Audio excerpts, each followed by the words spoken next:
Bueno, para los que no conocen a Manuel, porque veo que algunos varios de aquí ya conocen, os presento un colega que viene de España, llegando hace pocos días para quedarse un par de meses con nosotros.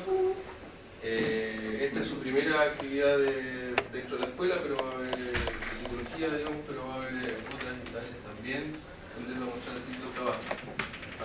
Manuel de la Mata, de la Universidad de Sevilla, que trabaja temas que en términos muy generales podrían describirse como del ámbito de la psicología social, y que en términos más específicos, diría, pertenece como al tipo de pregunta, de investigación, no sé si tú estás de acuerdo con esta etiqueta, ¿no? De la psicología cultural. Es decir, de una psicología inspirada como en perspectiva de, por ejemplo, Vygotsky, ¿no es cierto?, por un lado, que ha sido importante no solamente para Manuel, sino para el equipo que Manuel de alguna manera lidera en el Departamento de Psicología Experimental.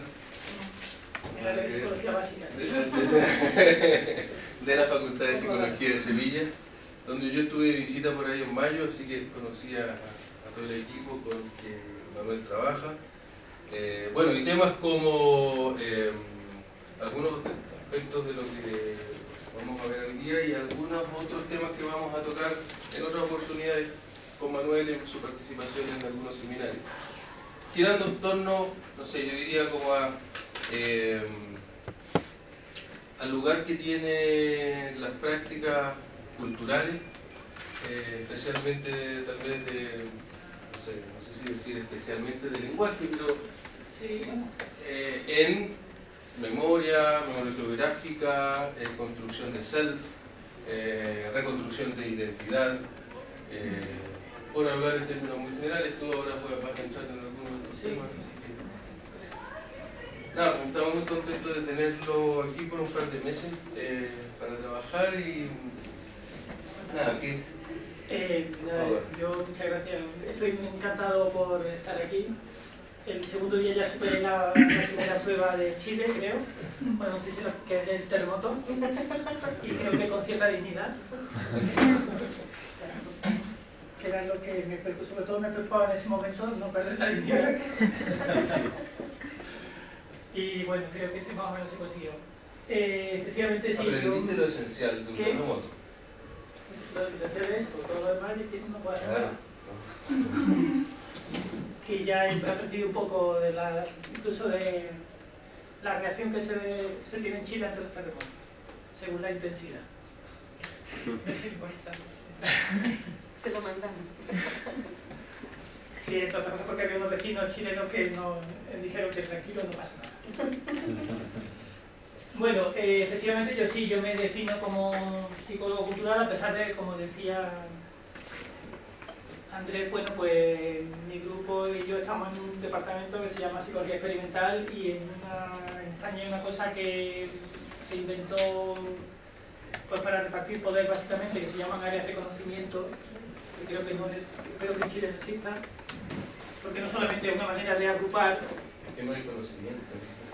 Bueno, de agrupar se inventó, según dicen, para evitar que cualquiera tuviera que dar clase de cualquier cosa. En ese sentido yo creo que tenía lógica, pero después se convirtió, fue una manera de transformar, bueno, pues crear espacios de poder, como en muchas otras instancias de la universidad.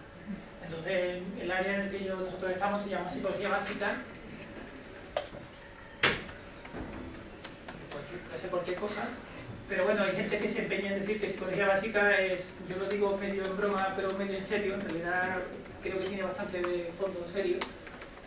Para algunos la psicología básica es aquello que se puede estudiar con estudiantes de psicología de primero y no hace falta ninguna otra población.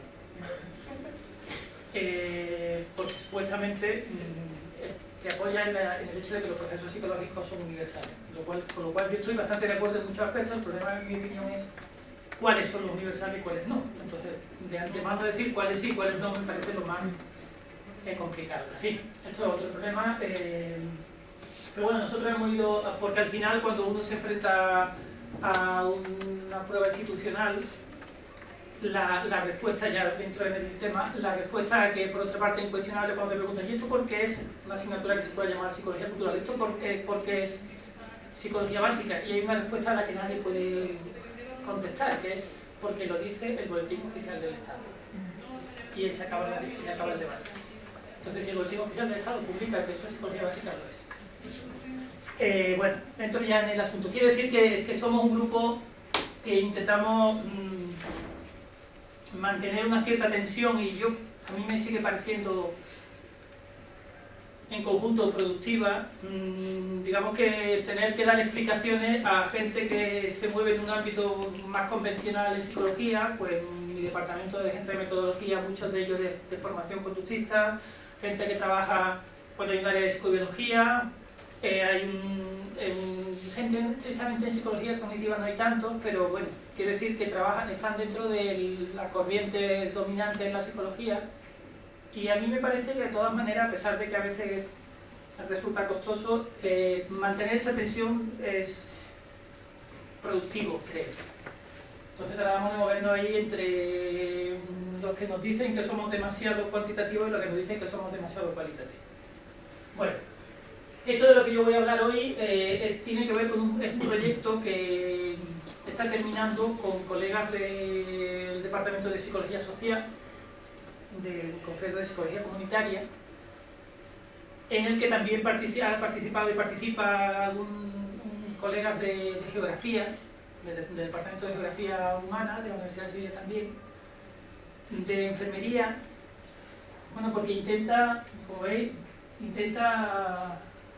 abordar el problema de la competencia cultural, sobre todo de profesionales, pero en realidad surge de los proyectos de este grupo, que empezó con un proyecto sobre integración de inmigrantes de origen marroquí en Andalucía, en el 2018, empezó como continuación sobre competencia cultural de profesionales, no solamente en educación y salud, también en general en servicios sociales. De hecho, últimamente ya el término que se utiliza yo lo he mantenido ahí porque, bueno, nosotros le dimos ese enfoque, en realidad ya más que profesionales se habla de proveedores de servicios, porque también incluye, aunque es una palabra un poco forzada, porque incluye no solamente gente que cobra, sino voluntarios, desde, pues no sé, voluntarios de ONGs, hasta incluso en algunos momentos ha participado, bueno, si son profesionales, también cuerpos de policía, o incluso imames de mezquitas de Sevilla o de otras zonas, ¿no?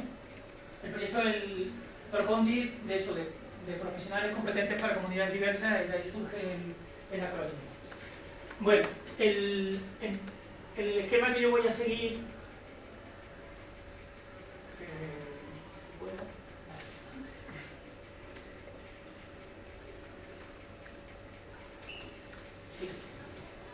brevemente hay un marco que puede ser bastante breve, algo de psicología cultural y algo de psicología comunitaria, para que os hagáis una idea. Bueno, la gente que, sobre todo los colegas de psicología comunitaria, se mueven en el marco de la psicología de la liberación, y nosotros nos llamamos psicólogos culturales e intentamos hacer una cierta integración de conceptos que vienen de los dos lados.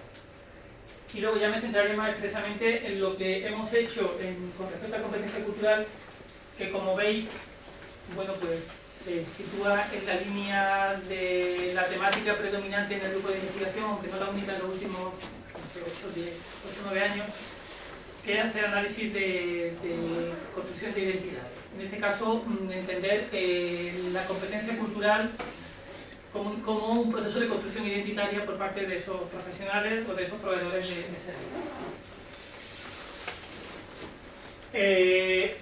También brevemente, para situar el proyecto general, nosotros hemos hecho una parte, me refiero a mi grupo de investigación.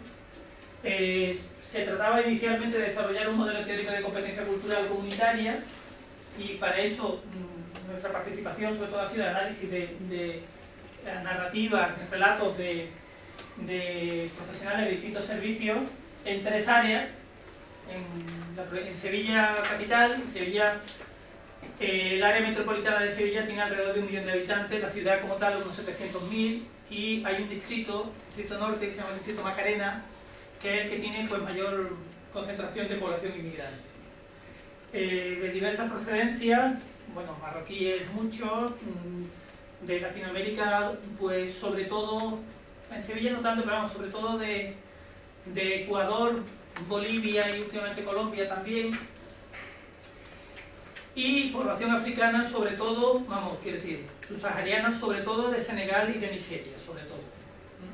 Estos grupos se concentran en mayor medida, de todas maneras no es una ciudad con una muy alta proporción de inmigrantes, Sevilla, quiero decir, en España en general andamos por el 10% aproximadamente, creo, y sobre todo hay más en Barcelona, en Cataluña, hay una mayor cantidad de inmigrantes, en Madrid también, y en ciertas áreas, por ejemplo en Almería, que es al este de Andalucía, el sureste de España, en el que hay una zona de agricultura intensiva con invernaderos, etcétera, que hay muchos marroquíes, pero también de países del este de Europa, rumanos, etcétera, etcétera. En Huelva también, en el oeste de Andalucía, justo en frontera con Portugal, también hay una zona de agricultura intensiva en el que estos últimos años menos, pero también vienen inmigrantes a trabajar allí. Y en el campo de Gibraltar, bueno, pues cerca del estrecho, alrededor del estrecho de Gibraltar, bueno, pues también con la frontera con Marruecos. En segundo lugar, el proyecto tenía como objetivo validar un modelo de competencia cultural con distintos niveles y de manera que permitiera elaborar instrumentos para evaluar competencia cultural de profesionales en distintos ámbitos, las características de los servicios comunitarios, como dicen ahí, considerando, ahora comento esa cuestión, como escenarios comunitarios multiculturales empoderadores, ahora dicen más apoderamiento, ¿no? Empoderamiento también, en realidad creo que debería ser más, creo que en su origen podría ser apoderamiento, pero al final la expresión que se ha impuesto y tenía empoderamiento. Bueno. Y luego también desarrollar, evaluar el impacto sobre usuarios de los distintos servicios y diseñar herramientas de diagnóstico para evaluar intervenciones, y aquí es donde participa la gente de geografía, un sistema de información geográfica, un sistema que permite hacer algo así como mapas interactivos, flexibles, que te permiten detectar no solamente, porque claro, el desafío ahí es no solo hacer un mapa de dónde están las cosas, sino un mapa que sea capaz de alguna manera, si yo he entendido bien lo que hacen los colegas de geografía, representar actividades. Es decir, allí donde no solamente están, porque claro, el problema además con la población inmigrante es que en la mayor parte de las ocasiones no está censada, con lo cual tú no puedes decir cuál es su domicilio, pero sí puedes detectar, por ejemplo, donde hay comercios étnicos, donde hay zonas que se concentran para determinado tipo de actividades, puede acudir a los centros educativos porque ahí sí están escolarizadas esa población, esos niños y niñas.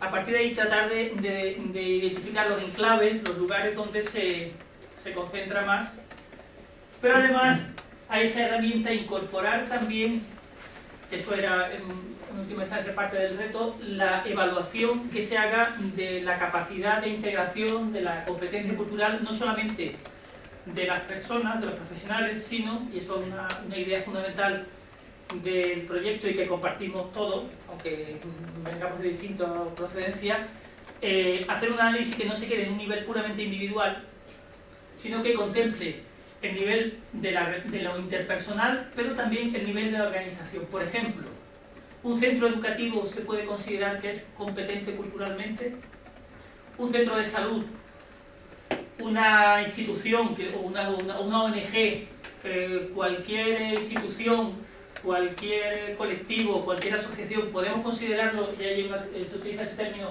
un escenario comunitario cultural empoderador, es decir, que permite a los profesionales, a los usuarios, desarrollarse, responder a las necesidades de una población diversa, etcétera, etcétera, etcétera. Todo eso, el reto, y bueno, yo creo que se ha avanzado en esa idea, era conseguir hacer un diagnóstico, ya digo, no solamente de personas, porque nos parece, de hecho, algunas de las observaciones, no sé si dará tiempo a comentarlo, van en esa línea. A veces cuando tú analizas lo que hace una persona, por ejemplo en nuestro caso con un centro educativo al que hemos ido mucho, aparentemente esos profesores y profesoras no hacen nada especial. Tú le preguntas por ejemplo, su ideología pedagógica y puede parecer hasta tradicional. Y si tú les preguntas Si hacen algo especial con los niños y niñas inmigrantes, te dicen que de ninguna manera, porque además eso les suena a que están segregando. No. Pero el centro como tal tiene una capacidad, una flexibilidad que, en la que, por ejemplo, en el caso del que estoy hablando, el director ha conseguido que la administración educativa pues lo libere de muchas tareas burocráticas, que son, pues, que si el informe de no sé cuánto, que si el, ¿cómo se llama?, la memoria curricular, que todos los centros educativos supongo que también tienen que hacer cada año una serie de informes sobre... han conseguido liberarse de una parte de ese trabajo, claro, a costa de que a la Delegación de Educación, que es la que se ocupa directamente de la ciudad de Sevilla, le resuelven problemas, o evitan que haya problemas, por ejemplo. Entonces, cosas como esa, a mí por lo menos me hacen ver que no podemos quedarnos en el análisis de lo que hace una persona, que aparentemente puede que no sea nada especial, aparentemente, pero sin embargo la institución, la organización en este caso, el centro educativo o el centro de salud, lo que sea, sin embargo tiene una capacidad de respuesta que quizá lo hace competente culturalmente. Y a lo mejor solo significa, solo, entre comillas, mucho más flexible y más capaz de adaptarse a las necesidades de esos niños, esas niñas o de los usuarios en general. Bueno, digamos esto para situar el contexto. Entonces, nuestro trabajo, lo que yo voy a hablar no es de todo eso, sino sobre todo del análisis que nosotros hemos hecho de esa competencia cultural en términos de construcción de identidad. Digamos que me voy a centrar más en el nivel individual realmente, aunque no quería perder de vista que ese nivel individual solo tiene sentido si lo situamos en el marco del nivel interpersonal. Bueno, de hecho, ellos hablan de... Nosotros en psicología cultural solemos hablar de 3 niveles: el individual, el microsocial, el macrosocial. Ellos hablan también, distinguen entre el nivel de organización y el nivel de la comunidad, como que incluye, claro, más organización. Bueno, el concepto de identidad, no sé si hace falta pararse mucho. Creo que podemos compartir la idea de... No voy a entrar en la distinción entre identidad y self, no es lo mismo, pero creo que no vale la pena entrar aquí ahora en ese debate. Partimos de un rechazo a una noción de self como algo homogéneo y estable, como un soporte unificado, sino que yo aprendí, en general en el grupo, creo, en ese debate que a mí no me parece especialmente, en esa discusión que no me parece especialmente interesante, a mí por lo menos, sobre si los seres humanos somos consistentes o no somos consistentes, somos coherentes o no coherentes, en el sentido de cómo nos comportamos en diferentes contextos. Yo prefiero partir de la base de que no lo somos, o decirlo en positivo, nos adaptamos al contexto. Y en todo caso, lo que hay que demostrar es la consistencia y no al revés. Yo creo que es un presupuesto que uno puede partir de uno o de otro, pero en principio yo prefiero partir del hecho de que, bueno, nos comportamos de diferente manera según el contexto. Bueno, ese self, como dice Brunner, lo podemos llamar distribuido ideológico. Él utiliza esa expresión, un enjambre de participaciones, aquello que queda de todo lo que hacemos en distintos ámbitos de nuestra vida, en distintos escenarios, en distintas actividades. Ese self es narrativo. Brunner dice el self como una narración, McAdams habla de la identidad como una historia de vida. Yo digo, creo que no es necesario entrar en ese debate, que toma su significado de las circunstancias de la cultura en la que participa y que se sustenta en significado, lenguaje, narraciones que son, bueno, sociales y culturalmente, cultural y históricamente específicas. Incorporando algún elemento procedente de la tradición más de la psicología social y de la psicología social, más que comunitaria todavía, el concepto de aculturación, que ya lo conocéis, clásico, que el máximo autor más citado seguramente John Berry. Lo planteamos que como la inmigración como un proceso que implica obviamente una aculturación y que lo podemos entender como un proceso de redefinición del yo, del self. Se me ha colado. Al final decidí utilizar el self en general, pero ya sé que no es lo mismo. Normalmente allí se traduce por yo, cuando se traduce, no sé, pero tampoco es muy buena traducción, con lo cual al final he decidido, y ahí se me fue, poner self en todas partes. Si alguna vez dice yo, querrá decir self. bueno, que son profesiones culturales e individuales y, como decíamos, la cultura prescribe sus géneros de construcción del ser, la forma en la que legítimamente podemos concebirnos a nosotros como personas y a otras personas también. Entrando ya en alguna aportación de la psicología comunitaria, en concreto de la psicología de la liberación, yo creo que lo que aporta en este caso es muy importante y que aporta a quizá la visión, por ejemplo, de John Berry sobre la culturación, es la dimensión del poder, que no estaba tan clara, quizá, o no está, según mucha gente, quizá no está suficientemente contemplada en esa visión. Entonces, lo plantea, bueno, esa culturación como un proceso de redefinición del ser, que implica, pues, integrar elementos de la herencia no cultural, de la experiencia migratoria y de la nueva sociedad a la que se accede. Y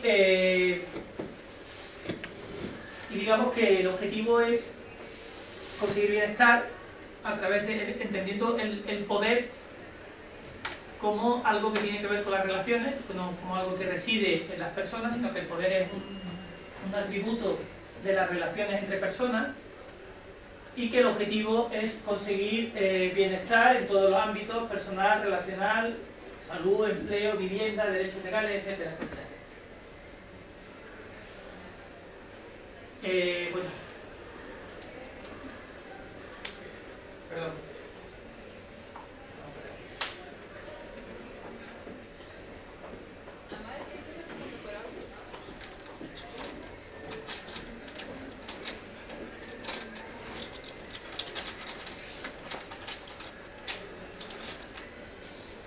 Entonces, en este marco teórico, bueno, la psicología de la liberación, no sé si estáis familiarizados, habla por ejemplo, de la culturación, de esta visión, en términos de desarrollo de empoderamiento sociopolítico, incorpora elementos políticos y habla de transición desde una situación de opresión, que implica pérdida de derechos, etcétera, etcétera, a una situación de bienestar, pasando por una situación de liberación.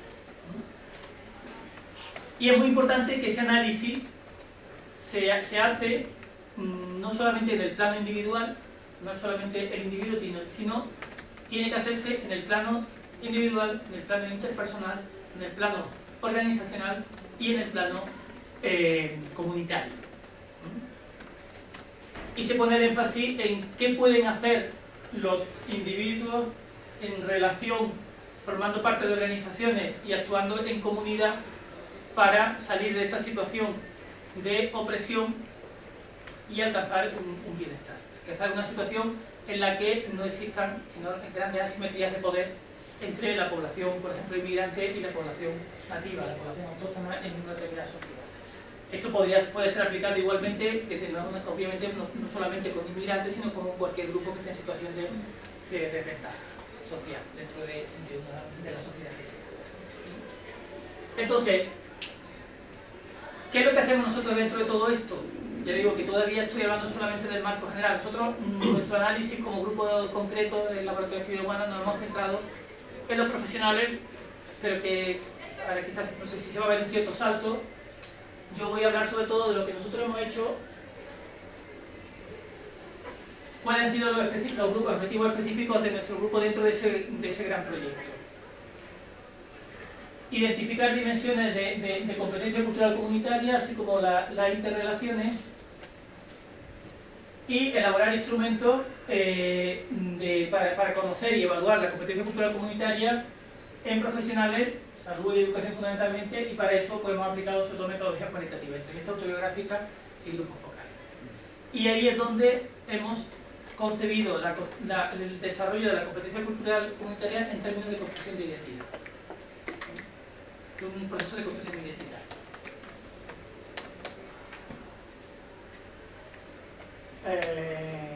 Bueno, algunas ideas de partida.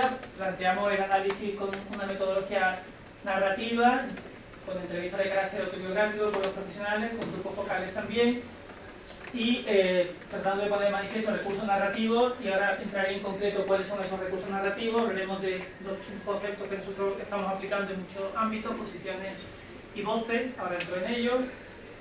Para abordar esa competencia cultural nos interesa saber, bueno, cuáles son sus ideas, sus creencias, qué consideran ser necesario para ser competente culturalmente y qué estrategia y lógica argumentativa elaboran en esas narrativas.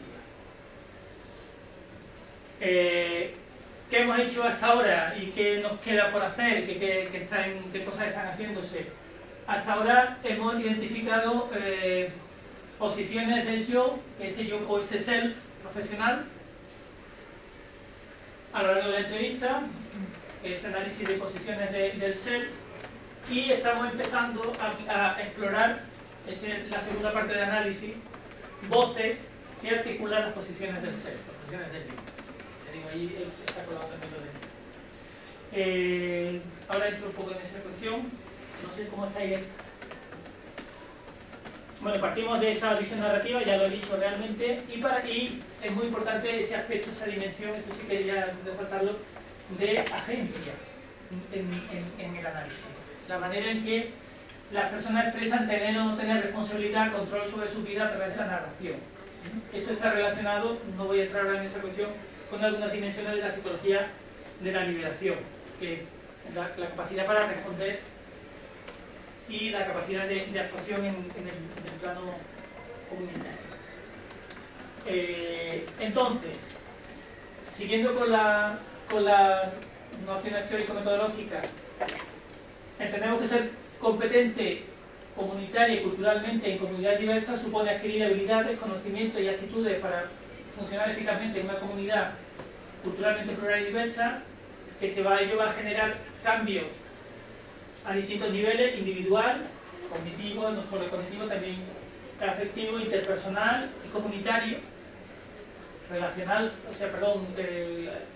organizacional, seguramente lo he incluido también, que está relacionado con el desarrollo de competencias reflexivas y analíticas que permitan cuestionarse la actividad profesional. En esto hay también muchos elementos en común con la psicología de la liberación. La psicología de la liberación habla continuamente de la reflexión crítica, del poner en cuestión pues, las propias acciones y desarrollar acciones para transformar. Construir nuevos yoes profesionales, en lo que es fundamental el trabajo colaborativo, y también tener capacidad de movilización en los contextos organizacionales y comunitarios para establecer alianzas con líderes, con otros actores sociales. Estos distintos niveles han sido analizados en las entrevistas y en los grupos focales. Entrando ya más en concreto de lo que yo quería hablar hoy, esos dos conceptos, posiciones del yo, que nosotros llamamos plano de análisis micro,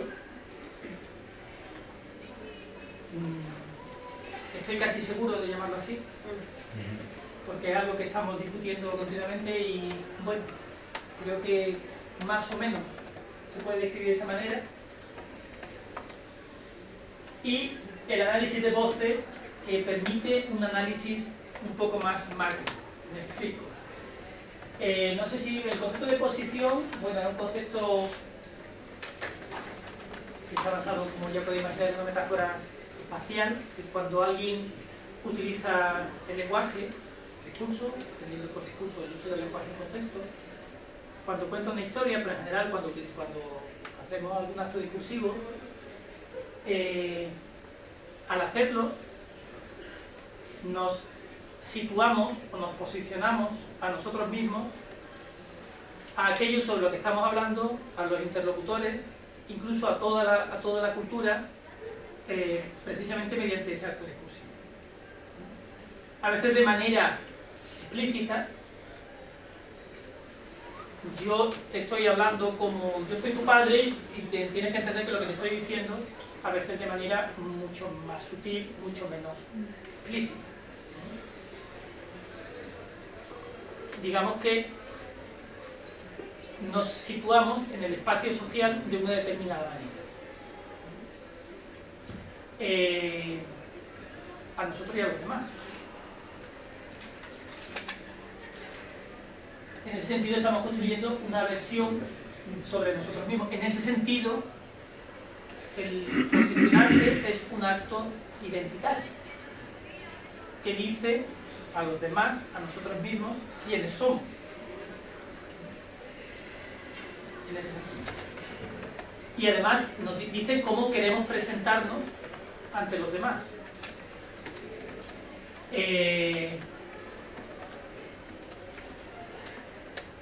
Por eso decimos ahí que está cercana a una idea que utiliza, por ejemplo, Alberto Rosa, de actos de identificación. Recordad que estamos hablando de identidad no como una cosa que tenemos, sino como lo que hacemos. Más que hablar de identidad, deberíamos hablar de identificaciones. Pues al utilizar el discurso, a veces de manera, ya digo, más visible, otras veces más sutil, a veces más explícita, a veces menos explícita, a veces de forma más reflexiva, a veces de forma más vivencial, incluso corporal, nos estamos definiendo.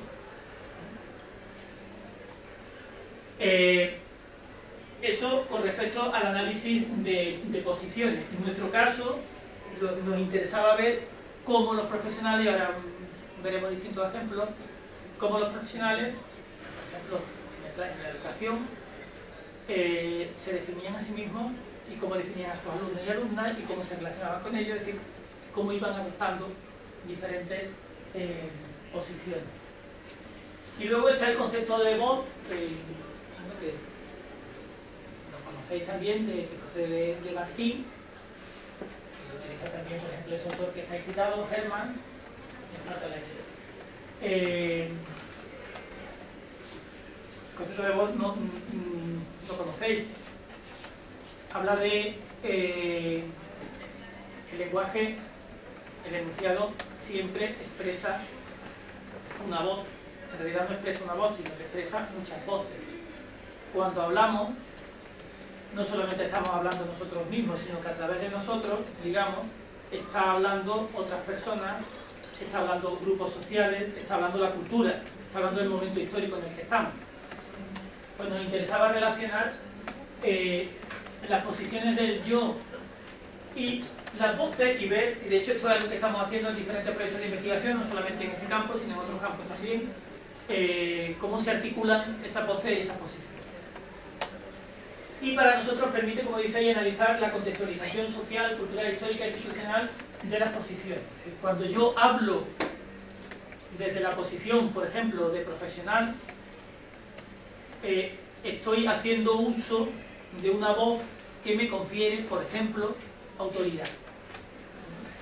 O si estoy hablando desde una determinada posición política, a su vez estoy incorporando a mi discurso unas voces que me sitúan dentro de ese contexto. Dicen quién soy, y dicen quién soy con respecto también a ese marco institucional. Yo pertenezco a un determinado grupo que tiene una determinada ideología, de lo que sea, y de esa manera también me estoy definiendo, me estoy identificando. En ese sentido también el uso de las voces es un acto identitario.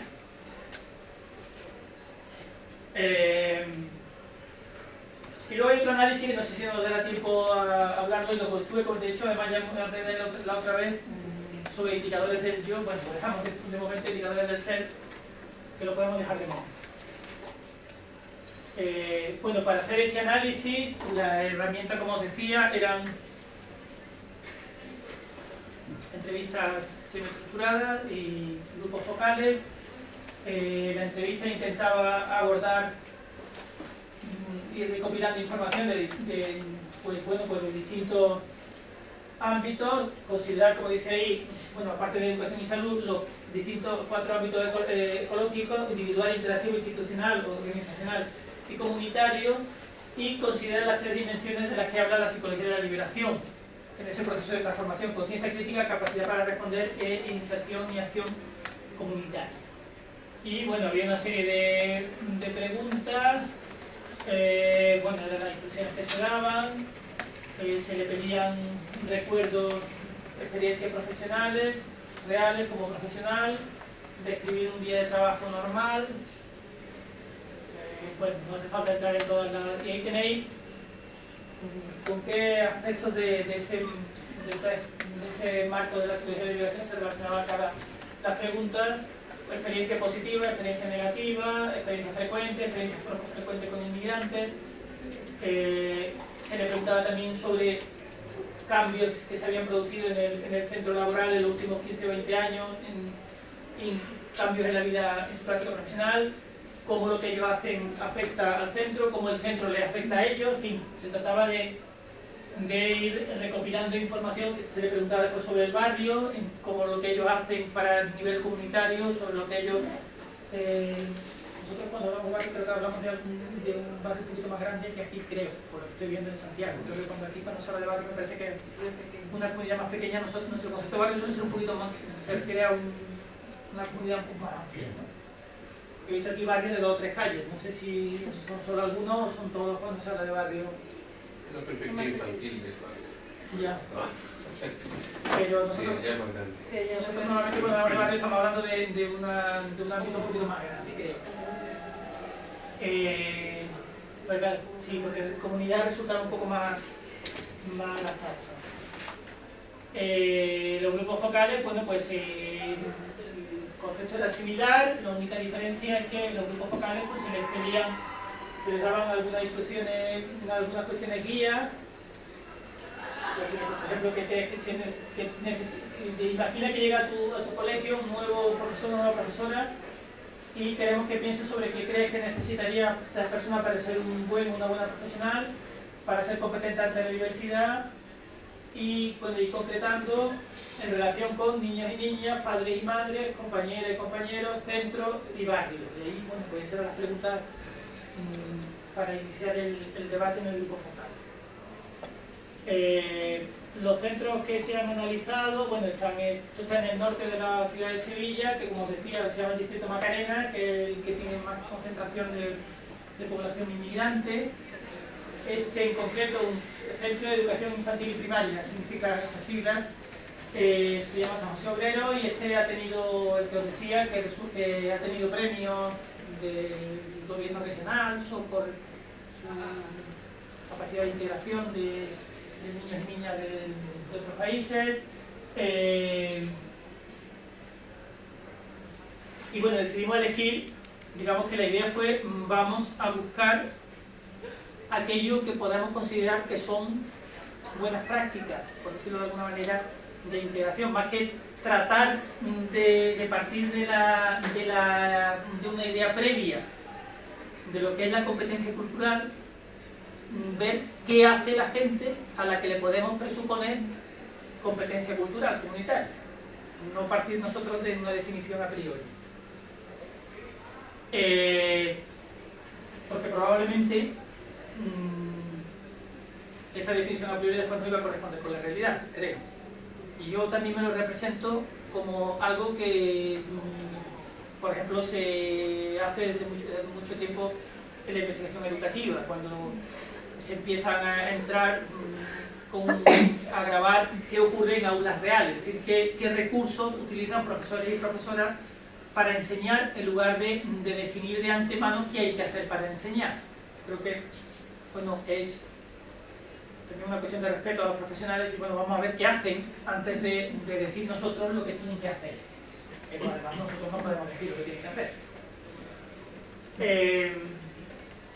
Bueno, está el centro, ahí tenéis, se hicieron entrevistas al director, educador social, una serie de profesoras y profesores de distintos niveles, se hizo un grupo focal también, hay niñas y niños de 34 nacionalidades en ese centro, hay de todos los países que tenéis ahí representados. Mira, había alguien de Chile también. Chilenos hay muy pocos en Sevilla. Ya tengo localizada una asociación de chilenos. Que además en Chile hay una asociación, una chilena que es la... ¿Venden para? No, creo que no. No, es que de hecho una tesis doctoral de la de Marina está comparando chilenos con bolivianos, bolivianos, ecuatorianos y peruanos. Y ahí anda. Pero bueno, está consiguiendo entrevistas. Y este es un centro de educación secundaria. Instituto de Educación Secundaria significa la sigla. Diamantino García Ponce, porque es un personaje tan conocido de lucha, un sindicalista, luchador obrero. con un poquito menos de diversidad, pero también con bastante diversidad, y aquí igualmente se hicieron entrevistas y grupos de debate, grupos focales. Y un centro de salud que también está en la misma zona, Alamillo, en el norte de Sevilla. Aquí no está tan claro, diríamos, la experiencia de integración, pero bueno, era un centro que en salud en general nos ha costado más trabajo conseguir que los profesionales se dejen que en educación. Creo que eso ocurre en general. Normalmente en educación la gente suele estar más dispuesta a pues, participar en investigación y a dejar que le pregunten, etc. No sé si aquí ocurre lo mismo, pero...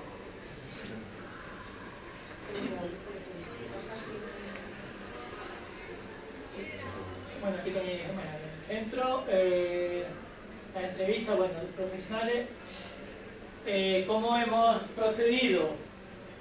Bueno, pues las entrevistas fueron grabadas en audio, etcétera, etcétera, como ya podéis imaginar, con un sistema de transcripción, etcétera, análisis en 5 fases, identificación de posiciones del yo, una serie de listas, identificación de voces que articulan esas posiciones, articulación relacionando unas voces y posiciones, y luego identificando posibles posiciones identitarias del profesorado o de los profesionales en general, y de ahí tratar de establecer una lista de dimensiones de competencia cultural.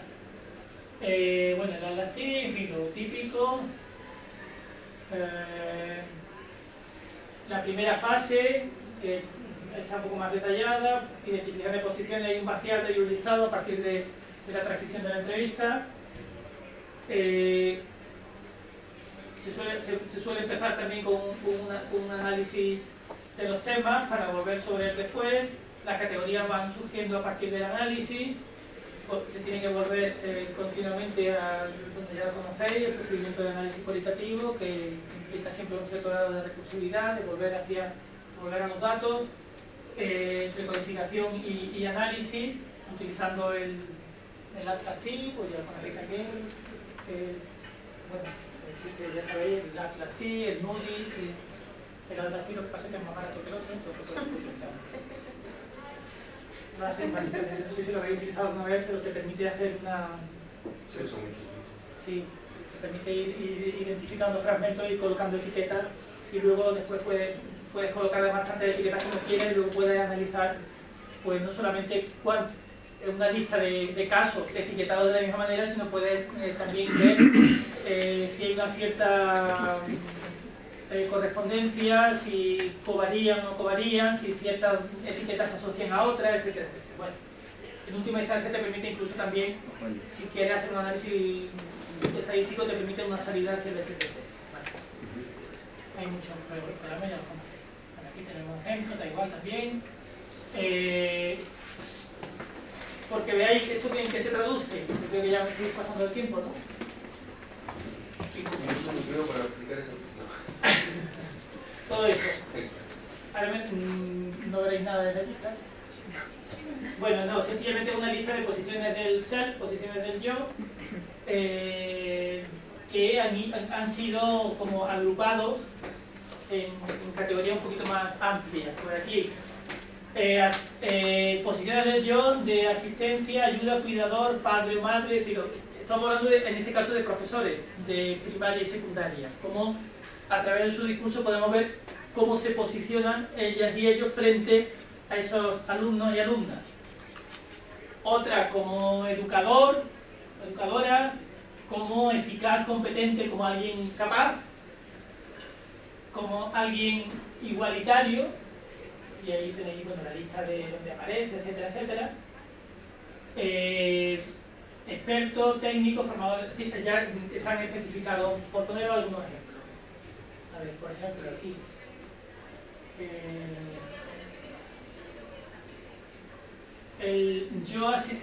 Una cierta tensión entre el profesor que se ve a sí mismo como alguien que realiza una labor asistencial frente a una labor, digamos que más técnica como educador.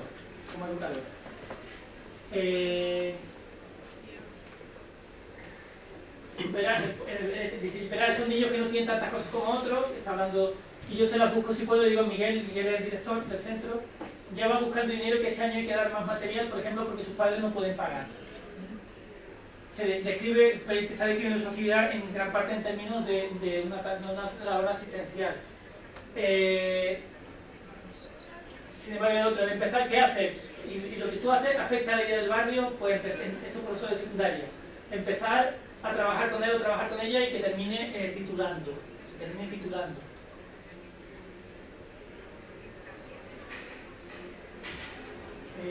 Por ejemplo, más de competente. Yo para otra cosa no serviré, pero para eso sí sirvo. Hablando de darse la pregunta, me gustaría que me contase una experiencia profesional en una situación real en la que estabas trabajando que te define lo más fielmente posible como profesional.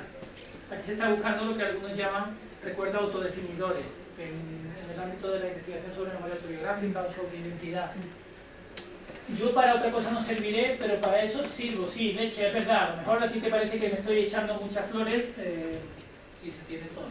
Sí, sí.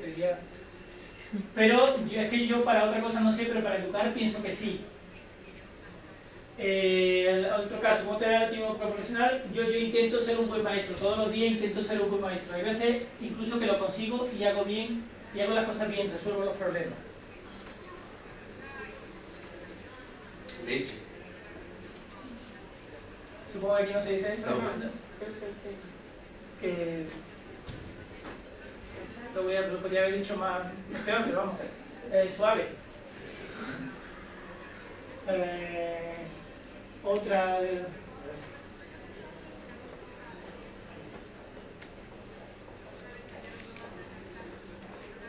El yo influyente, el yo transformador, otra posición. ¿Crees que afecta, lo que tú haces afecta a la vida del barrio? Yo pienso que sí, si reciben información, si los motiva, pueden tener una vida mejor. La educación es lo único que puede sacar a muchos de la miseria.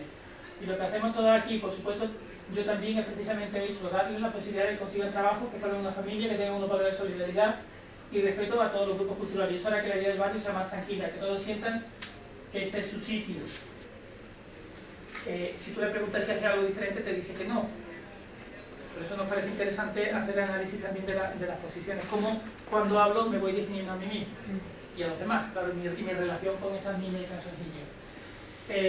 Claro, lo que yo hago tiene una importancia pequeña o grande o lo que sea, pero sí la tiene, claro que la tiene en el colegio en general, porque los compañeros, las programaciones son tareas que yo propongo y los demás aceptan, si no, no.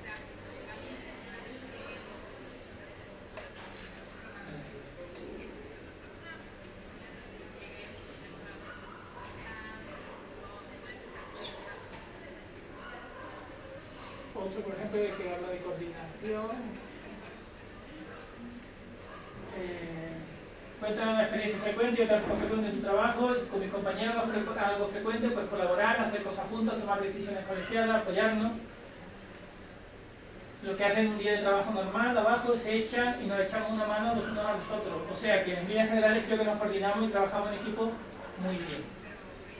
Describen con bastante frecuencia pues un trabajo de coordinación y además se aprecia en este centro, eso también nos parece importante, una fuerte identidad colectiva de pertenencia a ese centro en particular.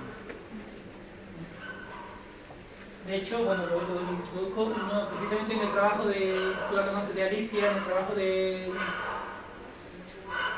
fin de máster se llama allí, el equivalente a la tesis de magíster.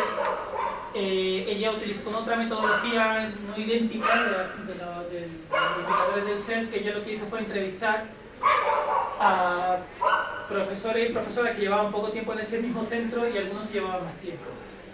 Y encontró una diferencia muy interesante, que era que mientras que los profesores y profesoras que llevaban poco tiempo se definían sobre todo en términos de qué daban clase, yo soy de matemáticas, yo soy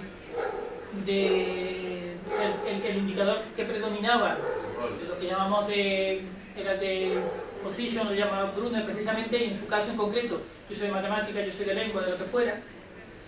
Los demás, sobre todo, se definían en términos de agencia, de su capacidad de actuar, los que llevaban más tiempo. Y todos, además, describían daban en la entrevista, te decían con bastante insistencia que se habían encontrado en ese centro, en ese colegio, un fuerte sentimiento de pertenencia de grupo. Cosa que no habían encontrado, decía, en otros centros educativos. Gente que llevaba poco tiempo en el centro, pero que tenía ya experiencia en otros. Ya me he pasado el tiempo, ¿no? Ya termino. Sí, ahora Ya vamos al final, solamente... Bueno, aquí un primer análisis, ya termino con esto. Identificar competencias individuales, capacidad de trabajo, competencias de la materia, agencia, esto es muy importante, nos parece, relacionales, colaboración en el trabajo y toma de decisiones, buen clima, capacidad de adaptarse al grupo, agencia también en el sentido de agencia grupal y competencias comunitarias, conocimiento de la realidad del barrio y nueva agencia como poder transformador. Seguramente podríamos decir, bueno, ¿esto es específico de la competencia cultural comunitaria? Pues seguramente no. Pues esto tiene quizá lo que es la conclusión a la que yo voy llegando. Probablemente una cuestión de eso, de esa identidad, ese sentimiento de agencia, si yo puedo hacer cosas que influyen en el plano individual, en el plano relacional y en el plano comunitario. Yo me combino con mis compañeros y compañeras y tengo un sentido de pertenencia al grupo y estoy en una organización que es suficientemente flexible como para ir respondiendo a necesidades. Seguramente eso serviría, no sé, quiero decir, ¿eso es específico de una cuestión de competencia cultural en el sentido étnico? Creo que no. Pero sí de responder de manera colectiva a necesidades, en este caso de alumno o alumna o de la población que sea, o en el caso de la ya está, como veis está todo muy abierto, no puedo decir nada más cerrado, pero es lo que llevamos de momento hecho. Comentarios. Sobre lo último, a ver si te entendí bien tu conclusión. Es decir, tal vez no son competencias específicas para hablar de trabajo en comunidades diversas. Pero no podrían dejar de ser competencias comunitarias. Sí. A ver, comunidades diversas, verá, es que en España ha pasado una cosa además desde que empezó el proyecto, el anterior además que decía, con inmigrantes de Marruecos, a este proyecto, el otro proyecto empezó, si no recuerdo mal, en 2008, que todavía no nos habíamos enterado que teníamos una crisis, porque en realidad ya había empezado, pero bueno, pues estaba ahí, pero todavía no se había declarado oficialmente. Porque además fue muy llamativo, se declaró la crisis y de pronto ya todo empezaba a despedir gente, parece que hacía falta que alguien dijera ¡ya! Y ahora venga. Y empezaba a despedir gente y el paro aumentó de una manera tremenda, en fin. En España siempre hay un nivel de desempleo, pasantía, ¿cómo se llama? Cesantía, ¿no? Cesantía o desempleo. Muy alto, es decir, estamos bueno, ha bajado ligeramente, pero estamos en el 24%, me parece, de la población activa, una barbaridad. Mucha gente dice, oye, eso es una estalla, porque la familia lo impide, pero si no habría estallado hace tiempo. Bueno, quiero decir que la realidad en ese momento era más de integración de población inmigrante que estaba llegando con bastante cantidad, además en muy poco tiempo. La sociedad española está teniendo que aprender en muy poco tiempo algo que no habíamos aprendido. Es decir, hasta los años 80 España era un país de inmigrantes. Antes se había ido en los años 50, 60, parte de la inmigración relacionada con la guerra civil, durante los 50, los 60, inmigración económica al centro de Europa, básicamente. De pronto, a partir de los 90, sobre todo, cuando bueno, empieza a haber, por distintas razones, desarrollo económico, etcétera, pero hemos visto que tenían muchos problemas de base, pero en fin, gente del norte de África, después también de Latinoamérica, ya digo, sobre todo de Ecuador, de Perú, de Bolivia, sobre todo de Ecuador, no sé por qué, pero especialmente de Ecuador, y luego más tarde llega ya la inmigración del este de Europa, es un poquito más reciente. Claro, eso ocurre entonces. ¿Qué pasa? Que la situación ha ido cambiando desde ese momento. Desde que ya el tema de la inmigración ya no es tanta prioridad social, me refiero desde el punto de vista de las instituciones. El problema es el desempleo, que sí, obviamente, y luego la propia inmigración ha descendido. Es decir, de hecho la población española en los últimos 3-4 años ha descendido. O sea, el crecimiento vegetativo era negativo, pero había crecido la población por la inmigración. Los últimos años sencillamente, claro, la gente no, incluso gente que ya estaba en España se había vuelto a sus países de origen porque no tenía posibilidad de nada allí, ¿no?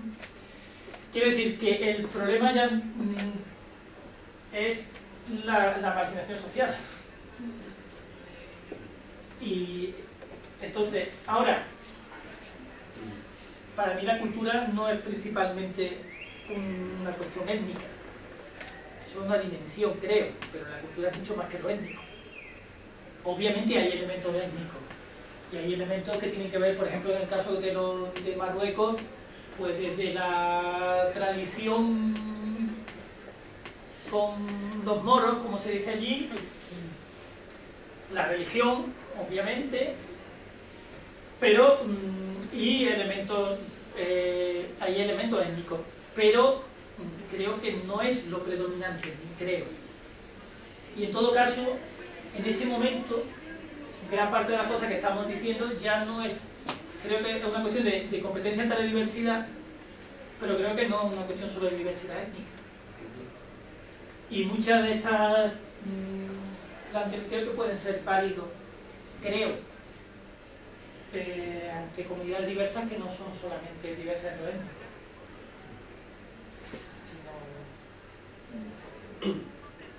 sino obviamente es una cuestión política y una cuestión económica, desigualdad económica, que en realidad creo que es predominante. Tengo la impresión que en el trabajo comunitario hay así como un movimiento contracultural, pensando en esta dimensión que se ha descrito, por ejemplo, Marcus y otros, de independencia e interdependencia. Ajá. Y si pensamos que en Europa Occidental, en Estados Unidos, como en general, el movimiento ha tendido a fortalecer como el modelo como independiente, agéntico del self, ¿cierto? Sí. Y mientras que el trabajo comunitario justamente se focaliza en un entrecruce de clases populares, clases trabajadoras y grupos migrantes de sociedades que son menos independientes y más interdependientes, como las latinoamericanas o las africanas, que en este caso. Y no sé si tú encuentras eso en tus datos, digamos, como esta idea de finalmente como la competencia del trabajador comunitario como alguien que debe aprender a vivir en un contexto cultural donde se privilegia la interdependencia o donde los modos de socializar son más bien de interdependencia, cosa que va a contracorriente con la cultura dominante. A ver, nosotros ese tema nos preocupa mucho en otras investigaciones, no lo habíamos abordado expresamente en este trabajo.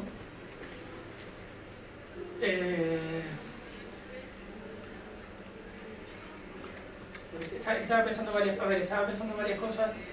Por una parte, claro, el modelo de psicología de la liberación, el modelo ese de liberación, no sé si habría que situarlo dentro, en última instancia, de la perspectiva del yo independiente, pero sin embargo pone mucho el énfasis en la relación también. Entonces no sé si estaría en lo que llama la gente el yo autónomo relacionado, ¿no? Como un intento de superar esa dicotomía entre el yo independiente y el yo interdependiente, Marcus que te llama, ¿no?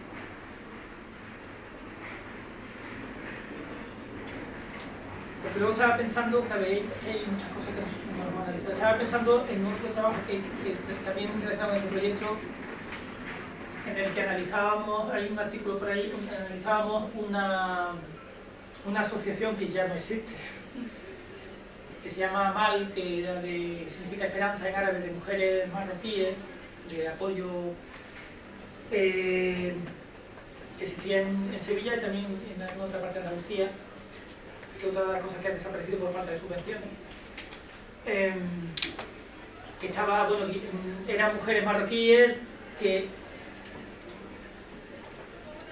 no sé, estaba pensando, pero claro, eso no lo hemos estudiado directamente, no sé si me atrevo a decir si estaban desarrollando una noción de yo autónomo relacionado. Claro, la que dirigía la asociación pues era una mujer con estudios universitarios, marroquí, o sea que probablemente incorporaba esas dos dimensiones, que sí, estoy suponiendo, no hemos analizado esta cuestión en concreto.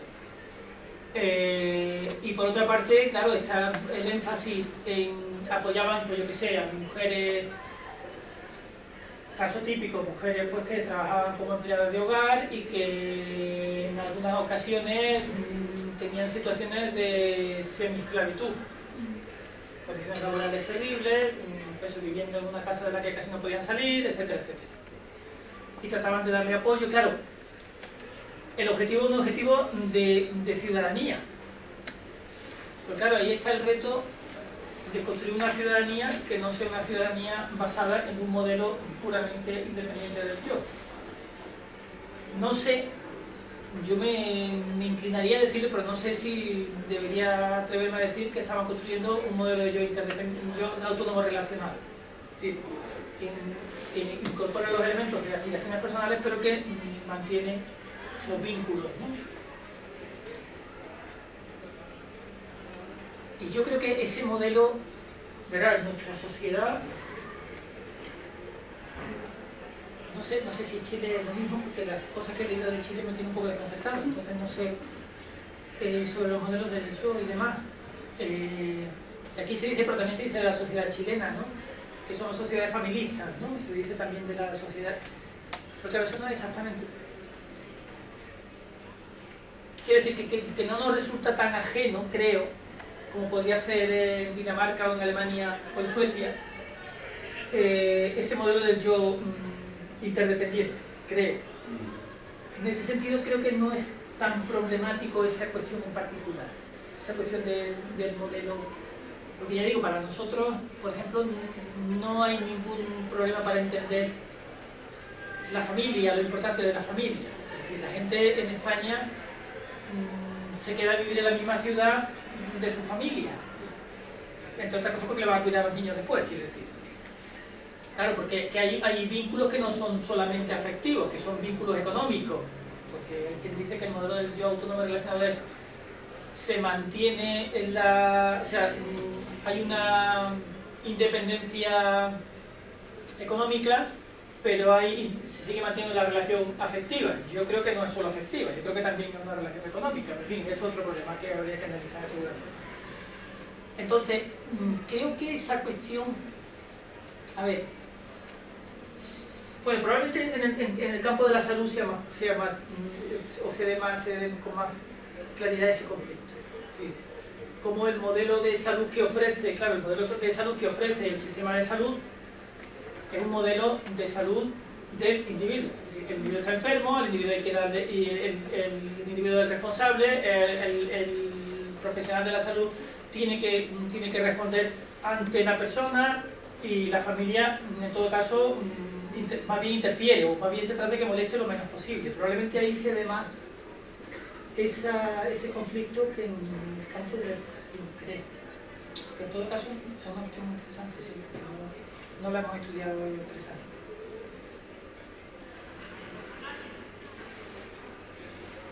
Tenemos unos 5 minutos para alguna pregunta más. Yo tengo una pregunta, Manuel, respecto al análisis. Sí. Por supuesto. Respecto a las posiciones del yo, el primer trabajo analítico que hacen, ¿dejan ustedes que emerjan todas aquellas posiciones analíticas, por ejemplo, entrevista por entrevista, o luego de un cierto momento ya van a mirar, por ejemplo, en la entrevista 4, a partir de las posiciones del yo que emergieron en la entrevista 1, 2 y 3? Varios, muchos por ejemplo. Porque hay que decir la verdad, lo diremos. Todas las entrevistas no las analizamos antes de empezar a hacer. Sí, analizamos algunas, tratando de que fueran lo más diversas posible, para eso, recoger la mayor diversidad posible, y luego tratamos de ir agrupando. Pero en cualquier caso, si veis a mí mismo esto de verdad tiene sentido poner tantos nombrecitos. Pero no es que cada entrevista está asociada a una posición. No, en cada entrevista aparecen muchas. No, en cada entrevista aparecen muchas posiciones, claro. Dependiendo de la pregunta, y luego, bueno, lo que pasa es que, claro, pequeños matices, que es lo que creo que es lo que está preguntando Marcelo, es decir, claro, cada persona no adopta exactamente la misma posición, que tú luego seas capaz de agruparla. Entiendo que lo que ella está preguntando va por la línea de decir, bueno, ¿realmente estáis permitiendo que surjan todo lo que la gente dice? No sé posibles posiciones. O de alguna manera se está constriñendo, se está simplificando, no sé cómo decirlo. Intentábamos, sobre todo al principio, que la lista fuese absolutamente exhaustiva, sin límite, es decir, todo lo que salga. Y luego ya intentar ir agrupando, porque en última instancia queríamos llegar a algo que pudiera ser un número relativamente reducido de competencias. Y eso, y claro, los matices, efectivamente, y procurando que los términos fuesen lo más apegados posible a lo que la gente decía, a lo que los profesionales decían, ¿no?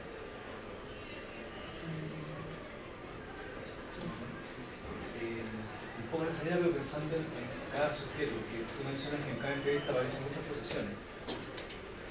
Hay una mirada más cuántica, ¿hay algún patrón de personas que tengan un tipo de posiciones que puedan adoptar, digamos, o hay una flexibilidad, una tipología, un perfil? La verdad es que no lo hemos analizado, yo creo que sí la hay, pero no lo hemos analizado de eso todavía.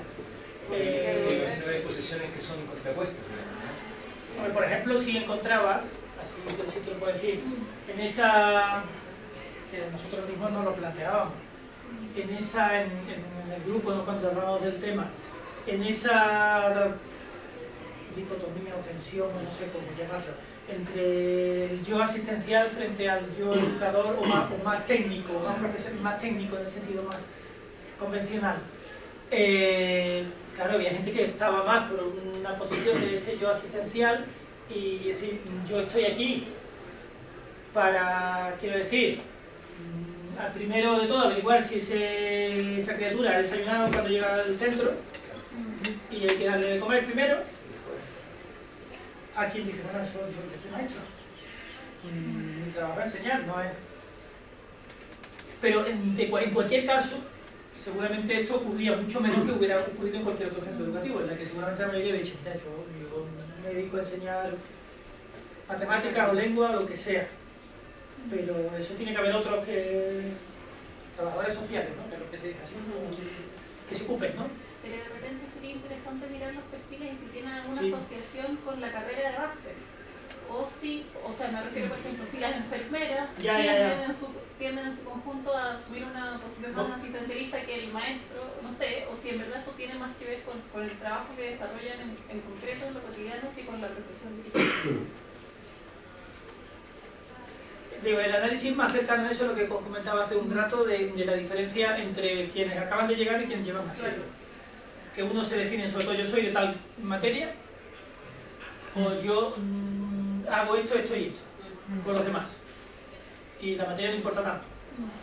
Porque luego, sin embargo, ya digo que también discutiendo con una compañera, con Rosario Cubero, que la conocí, que se dedica a la investigación educativa y a temas cercanos a la didáctica, claro, decir, pues aquí no hay nada innovador desde el punto de vista educativo, didáctico. Yo tenía una respuesta que no sé si... para mí la tengo, pero no sé si debería decirla. Bueno, la digo. Leche es verdad. ¿Qué? Leche es verdad. Sí, no, yo digo, es que a lo mejor no la didáctica no es tan importante. Esa es la respuesta que no sé si es un poquito... no es muy políticamente, no lo sé. A lo mejor eso es una dimensión de la educación, pero es que la educación a lo mejor no es principalmente didáctica. Me preguntan un poco el trabajo con profesores, tanto yo trabajo con profesores en formación o sí. ya en ejercicio. Y un punto tiene que ver con, esto me hace pensar que deben haber dimensiones, ¿no?, en las cuales uno puede moverse entre polos. Tú lo planteas como todas categorías independientes, pero probablemente claro. son polos. Y que sería bien interesante para pensar desde dónde puede posicionarse un profesor, cómo ayudarle a comprender su propia voz, digamos. Tengo varios compañeros, de hecho, bueno, Maribel está ahora trabajando con ellos, que están precisamente llevan desde hace ya 3 años, me parece, yo ya no estaba en ese proyecto, sobre precisamente su construcción de identidad profesional en España ahora, después de los cambios, pues magisterio son 4 años de grado, igual que antes eran 3, ahora ya se ha convertido en 4 también. Y han empezado con un grupo desde primero de grado, de pregrado, y creo que van por tercero este año, me parece. Están haciendo comparación, claro, en medio van perdiendo gente, pero van haciendo el estudio transversal y longitudinal, las dos cosas, ¿no? Y ellos se centran en distintos aspectos. Algunos son más de, digamos que más, o por lo menos a mí me sonaba más de la investigación en educación, tipo concepciones sobre el aprendizaje, por ejemplo, que yo le he oído decir a ellos que no encuentran mucha diferencia con concepciones fuera de cotidianas de aprendizaje, y también en algunos aspectos que se acerca más a la competencia cultural. Pero yo no estoy en ese trabajo, bueno, creo que por ahí hay algo se podría ver algo de eso, ¿no? Es decir, creo que los resultados no son para tirar cohetes, creo. Que no son muy buenos, no son muy positivos. Nosotros decimos algo, esto no es como para tirar cohetes, es que no exactamente, no hay que encenderlo, sí, exactamente. No sé cómo se dice aquí, ¿qué se diría? Hay muchas excepciones. Ya, allá me puede imaginar. No, en España no, pero no, sería una expresión muy forzada, ¿no? Ya sería como darle mucha vuelta a la cosa.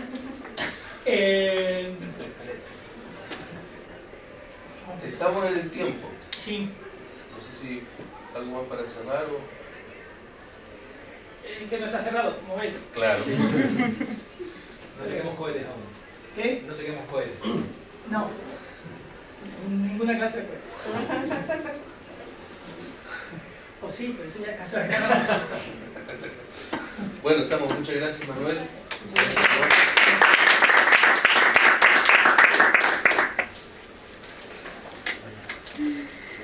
Éxito.